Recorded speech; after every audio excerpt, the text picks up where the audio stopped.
guys, assalamualaikum warahmatullahi wabarakatuh. Kami dari kelompok yang mengambil kasus ketiga yang beranggotakan Amelia, Andini, Anisha Syam, dan Febiana Nurbadilah. Di sini kelompok kami mengembangkan kasus ketiga, yaitu tentang seorang perempuan umur 32 tahun P1A0 datang ke PMB mengatakan ingin berencana program hamil. Saat ini putra pertamanya sudah berumur 5 tahun.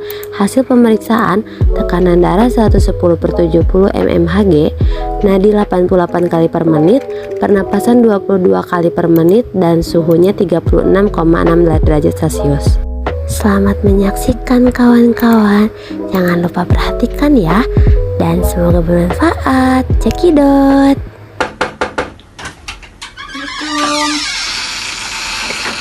Silakan masuk Ibu Bapak. Oh iya Ibu, terima kasih Bu.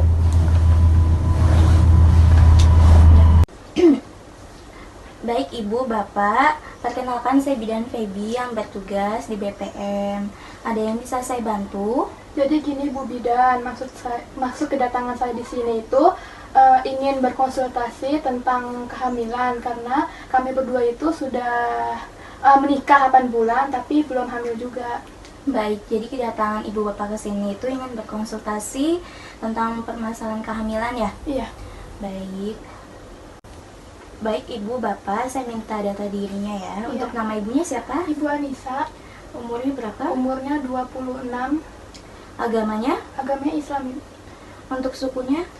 Sunda, Sunda. Pendidikannya? S1, S1 ya. Untuk Iya. pekerjaannya? ibu rumah tangga, Untuk alamatnya di mana? perumahan Geraha Cikarang. Oke, baik. Selanjutnya bapaknya ya. Untuk nama bapaknya siapa? Anto, Anto. Umurnya berapa, Pak? 27, 27. Untuk agamanya? Islam, Sukunya? Jawa, Baik. Untuk pendidikannya? S1, Untuk pekerjaannya, Pak? PNS, Untuk alamatnya di mana? Perumahan Geraha Cikarang. Oke, baik. Selanjutnya saya akan melakukan pemeriksaan ya, Bu, Iya. pada Ibu.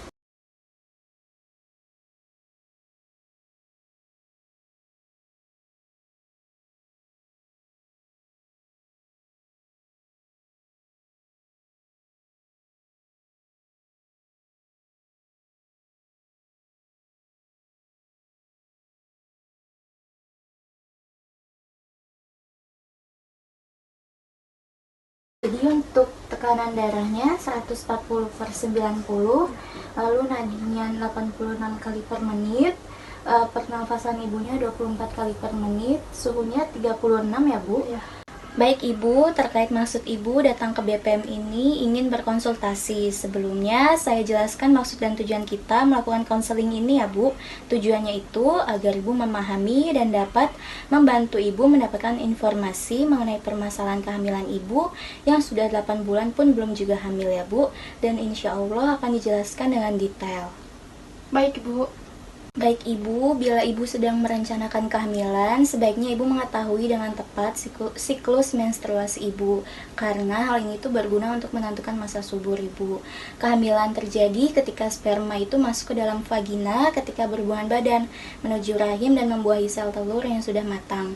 Sel telur yang sudah matang ini dilepaskan dari ovarium pada masa subur. Dengan demikian, agar kemungkinan kehamilan meningkat, hubungan badan sebaiknya terus dilakukan terutama dalam masa subur ini. Siklus menstruasi yang normal itu berkisar antara 21 sampai 35 hari ya Bu, yang dihitung dari hari pertama menstruasi sampai hari pertama menstruasi berikutnya. Lalu untuk masa subur yang itu hari keberapa Bu Bidan? Jadi masa subur itu terjadi berkisar antara hari ke-10 sampai hari ke-17 Bu, dari hari pertama menstruasi sebelumnya. Apabila ibu ini memiliki siklus menstruasi yang bervariasi, maka penghitungan masa subur ibu itu tergantung pada catatan siklus menstruasi selama 8 bulan terakhir. Baik Ibu, saya lanjutkan ya. Lalu adanya indikasi infertilitas. Nah Ibu, apakah sudah tahu infertilitas itu seperti apa? Belum tahu Bu Bidan. Baik, saya jelaskan ya. Jadi pengertian dari infertilitas itu sendiri yaitu penyakit sistem reproduksi yang ditetapkan adanya dengan kegagalan mencapai kehamilan setelah 12 bulan atau lebih melakukan hubungan seksual secara teratur. tanpa menggunakan alat kontrasepsi ya Bu. Jadi setelah 12 bulan itu melakukan hubungan seksual tanpa alat kontrasepsi seperti kondom ya Bu contohnya, lalu belum hamil juga, itu namanya atau bisa disebut juga dengan infertilitas. Nah, penyebab dari infertilitas itu sebuah pasangan dilakukan oleh pihak baik pria maupun wanita. Untuk menentukan penyebab dari infertilitas pada pria, yaitu dapat dilakukannya pemeriksaan analisa sperma. Jadi, suami ibu itu kalau ingin melakukan pemeriksaan tersebut harus datang ke laboratorium untuk dilakukannya analisa spermanya. Sedangkan untuk mengetahui penyebab infertilitas pada wanita itu dapat dilakukannya USG Bu. Jadi ibu datang ke dokter Obgyn untuk USG atau HSG. Tujuannya dilakukan USG atau HSG ini itu untuk menentukan ada atau tidaknya sumbatan saluran telur atau analisa hormon. Tekniknya itu tuh melihat dalam perut ibu tanpa tindakan pembedahan besar ya Bu. Lalu di samping itu perlu adanya persiapan kehamilan, yaitu merubah pola hidup ibu. Jadi pola hidup ibu itu diubah menjadi pola hidup yang sehat, memakan makanan yang bergizi, kaya akan protein, karbohidrat, lemak. Lalu konsumsi vitamin juga Bu, tetapi sesuai dengan kebutuhan ibu. Istirahat yang teratur dan juga berolahraga di pagi hari. Lalu tidak lupa juga ibu harus meminum susu karena baik untuk keseimbangan gizi ibu. Jadi misalkan ibu kan mempunyai berat badan yang lebih seperti 80 kg ya Bu ya.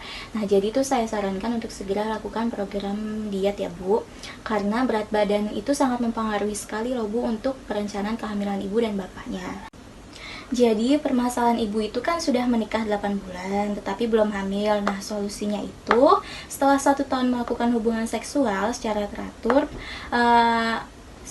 itu seperti 2-3 kali seminggu ya Bu, seperti itu. Jadi ibu berhubungan tanpa menggunakan alat kontrasepsi.